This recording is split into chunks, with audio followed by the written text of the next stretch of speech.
안녕하세요. 바치올 제이크입니다. 예, 비가 제법 많이 오는데요. 오늘 차트 기술적 분석을 할 종목은 SK 하이닉스예요.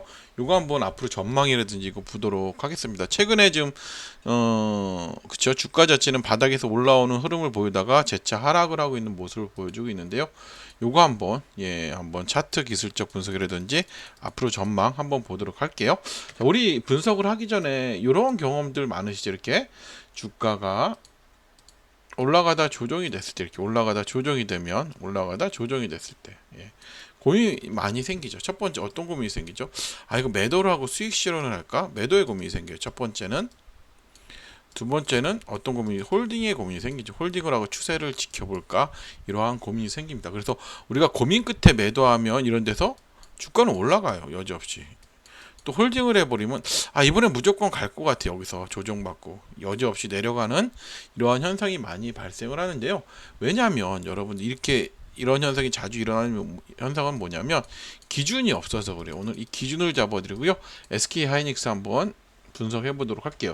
자, 기준을 잡기 위해서 우리가 장대 양봉에 대해서 알아야 돼요. 장대 양봉이 나오면 장대 양봉이 이렇게 고점을 그시고 양봉의 절반, 여기 절반을 그세요. 그럼 여기가 1번 2번, 3번이라고 하면 보통 1번, 2번, 3번 모두 급반등이 굉장히 잘 나오는 구간이에요. 여기도 보시면 하나의 봉이잖아요. 그렇죠? 절반에서 급등. 여기 같은 경우도 보시면 어때요? 예. 2번에서 급등, 여기도 3번에서 급등. 하지만 3번을 이탈하면 하락이에요. 추세 자체가.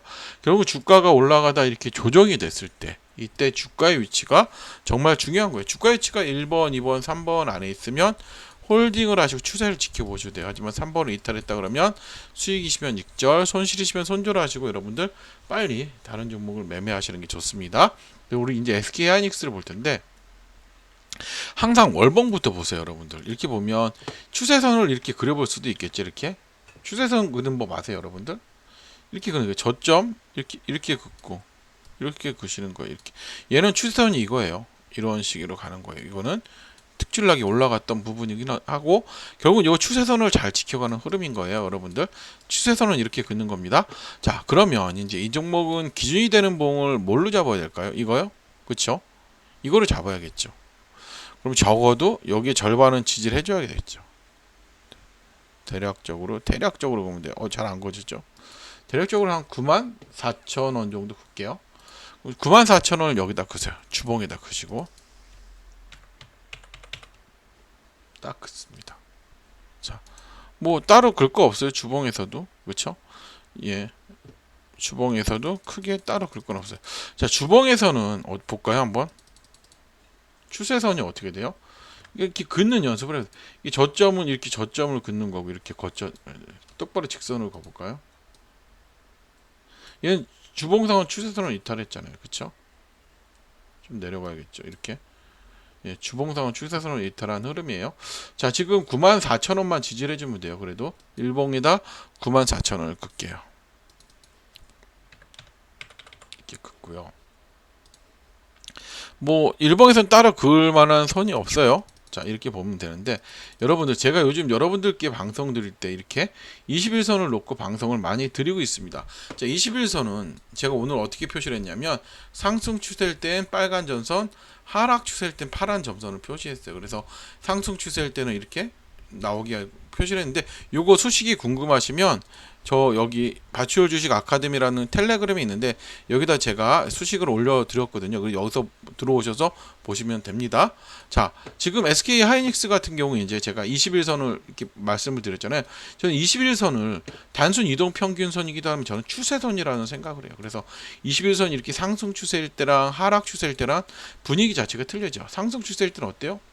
반등도 잘 나와요. 하락 추세일 땐 절대 안 나오죠. 결국 우리가 매매를 하는 데 있어서 가장 중요한 건 21선이에요. 여기서도 21선의 기울기가 저는 정말 중요하다는 생각을 해요. 21선의 기울기가 평행 안 됩니다. 이렇게 추세 자체를 어느 정도 돌려줘야 돼. 그래야지 우리가 매매할 수 있는 구간이 생겨요. 하락 추세? 절대 안 돼요. 그렇다면 우리가 매매할 수 있는 구간은 뭐다? 상승 추세 맞는데 그렇다면 여러분들 자, 제가 이런 말씀을 계속 드리는 이유 뭐냐면 여기서도 보시면 우리가 매매해야 될 구간이 어디예요? 제가 말씀드렸다면 막 상승 추세 여기 두 군데 정도 돼요. 그리고 나머지는 다 매매를 할 수 없는 구간이에요. 그렇게 되면 뭐예요? 우리가 계속 말씀드리는 것처럼 뭐다? 쓸데없는 매매를 안 하게 되는 거예요. 그래서 이런 흐름을 보시면서 꼭 매매에 임하셨으면 좋겠어요. 그래서 항상 이런 데서 손절을 하더라도 이런 데서 손절하는 게 나아요. 근거 있는 재료에서 손절을 하면서 매매하시는 게 좋습니다. 자, 제가 오늘은 팁을 하나 더 드릴 건데, 시세 급등이 나오기 전에 나타나는 현상이 있는데 우리가 이걸 지표를 통해서 알 수가 있어요. 제가 지표를 하나 올릴게요. 자, 볼린저 밴드라는 지표를 올리면 되는데요. 자, 볼린저 밴드는 이렇게 올려놓고 40일 정도 선을 넣으시면 좋아요. 이렇게 40일 선을 넣으시고, 이렇게 올리시고, 이렇게 올리세요. 이렇게 올리시면 돼요. 자, 볼린저 밴드는 여러분 어떤 선이에요? 대표적인 박스권 지표예요. 박스권 지표. 그런데 이 볼린저 밴드의 가장 큰 특징이 뭐냐면 이 밴드 안에서 75%의 캔들이 움직여요. 그러니까 대부분의 캔들이 볼린저 밴드 안에서 움직인다고 보시면 돼요. 그렇다면 밴드 밖에서 움직인다는 건 뭘까? 하단을 돌파한다는 것보다 적은 확률로 주가가 약세로 갈 확률이 높아요. 그럼 상단을 돌파한다는 것보다 주가가 강세로 갈 확률이 높은 거예요. 그렇다면 우리가 공략을 해야 될 건 어디? 당연히 상단을 돌파할 때 공략을 해야겠죠. 이때. 그렇다면 자, 여기서부터가 굉장히 중요한 얘기가 들어요. 자, 이렇게 상단을 돌파를 하면서 상단을 돌파한다고 무조건 매수를 하는 게 아니라 앞에 이러한 박스권 구간이 있어야 돼요. 그리고 이 상단을 돌파할 때 윗꼬리가 있으면 굉장히 좋습니다. 그렇기 때문에 이 상단을 돌파하는 윗꼬리를 잡아먹는 장대 양봉, 이때가 본격적인 매수 타이밍이라고 보시면 돼요. 여러분들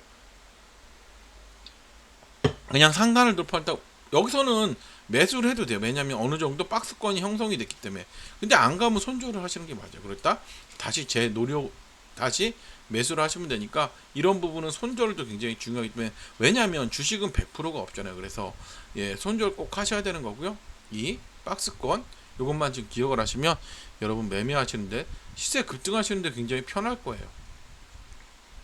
우리가 이렇게 박스권을 보다가 이렇게 하락을 하는 경우가 있기 때문에 확실히 상단을 돌파할 때 매매를 하는 게 낫잖아요. 그렇죠? 안 가면 손절하면 되잖아요. 근데 가잖아요, 결국. 그래서 이 부분을 지금 기억을 하시면 될 것 같아요. 이제 최근으로 들어와서 보면 최근의 흐름은 뭐냐면 제가 보기에는 자, 한번 시세를 만들었다가 여기서 업그레이드를 해야 되는데 주가 자체가 업그레이드를 못하고 시장까지 무너지면서 같이 조정이 되는 흐름이에요. 그러면서 보다 다행히 저점은 잘 지지를 했어요. 이거 같은 경우는 공략도 괜찮은 구간이, 왜냐하면 손절이 쉽기 때문에. 그렇죠. 그런데 확실한 우리가 매매하는 공략 포인트를 잡으려면 지금 최근에 오르긴 올랐다 다시 조정이 되고 있기 때문에 결국은 뭐예요? 이 94,000원의 지지 여부를 확인을 하세요. 여기를 이탈하면 더 하락을 할 수 있기 때문에 보다 더 저가에 사실 수 있잖아요. 그래서 이런 부분을 기억을 하셔야 돼요. 그래서 지금 상황은 기다려야 돼. 21선도 꺾였고, 그쵸? 이거 어떻게 보면 일봉상은 추세를 보다 이렇게 하나의 봉이잖아요. 여기를 이탈을 해버린 거예요. 차라리 뭐 96,000원 오면 사든지, 차라리 아니면 여 안에서 횡보를 해주면 돼요. 자, 그렇다면 우리가 이 본격적인 매수 타이밍이 언제일까요? 자, 첫 번째, 음봉의 크기가 줄어들어야 되는데 지금 뭐냐면 조정이에요. 조정. 이렇게 음봉의 크기가 보시면 하고 왜 안 나오죠? 박스로 이렇게 나오고 결국 이 음봉의 크기가 작아져야 돼. 작아지는 흐름 맞아. 이렇게 작아지면서 두 번째는 뭘 만드냐? 횡보를 만들어줘야 돼. 이렇게 횡보를. 저는 이 안에 여기서 횡보를 만들어주면 굉장히 좋을 것 같아요. 그리고 세 번째는 21선의 추세가 상승 추세로 가야 돼요. 그때가 매수 타이밍이에요. 마지막으로 노려야 될 건 뭐다? 수급이에요. 수급의 흐름도 좀 보셔야 돼요. 자, 수급 자체가 아직 확실히 개선되지 않았기 때문에 확실한 수급이 나와야 돼요. 그래서 수급을 볼 때는 이렇게 보시면 돼요. 지표를 추가하면 하나만 보여드리면, 예를 들어서 뭐 이렇게 개인 이렇게 다 보여드릴게요. 그냥 개인을 올리고요. 지표를 한번 올려볼게요. 개인을 올리고, 그다음 외국인 있죠? 외국인도 올리고, 그 다음에 또 누가 있어요? 기관도 있잖아요. 이렇게 기관을 올려요. 이렇게 올려놓고 보는 거야. 이렇게 해서 거래량 위에다 올려서 Y축 표시 안함으로 하면 돼요. 이 제가 지금 색깔도 좀 바꿀게요. 보기 편하게. 외국인은 빨간색으로 바꾸겠습니다. 자, 이렇게 올리고, 그렇죠? 그다음에 기관도 올려요. 이렇게 기관도 여기다 올려줘요. 자, 보시면, 자, 어때요? 아직까지도 보면 여기서부터 보면 개인만 주구장창 사잖아요. 결국은 이 수급이 확실히 돌아와야 돼요. 이 교차점이 말하면 그때가 제가 보기엔 시세 반등 나오는 타이밍일 거예요. 그래서 여러분들 조금은 좀 관망을 하시면서 좀 보셔도 될 것 같습니다. 이상으로 SK 하이닉스에 대한 브리핑 마치도록 하고요. 좋아요, 구독하기 부탁드리겠습니다.